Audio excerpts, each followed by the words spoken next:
He muted the phone. 7th Avenue Northwest. Quinn began typing immediately, his fingers flying across the keys. Let's see. Cooper stared out at the night, tapped his fingers.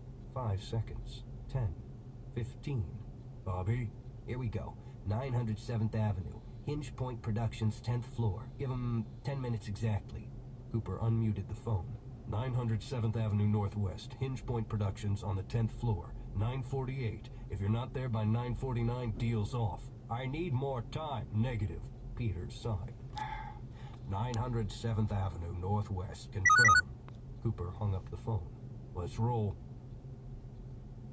The parking deck had been at 10th and G, about a third of a mile away. Bobby had been right on the money. He'd been perusing buildings within a narrow radius for the last half an hour, preparing options on every street. The downtown was a snarl of one-ways and traffic lights, and since Peters would have to be